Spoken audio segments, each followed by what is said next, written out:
For the repair of the Marsen Electrode detection sensors, the following procedures were necessary: replacement of various electronic components and general cleanup of the units.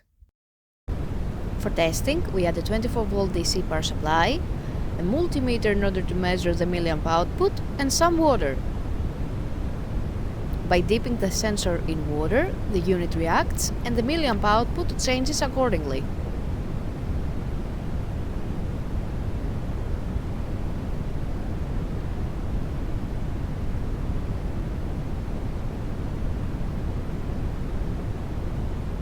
The same process is repeated for the second sensor.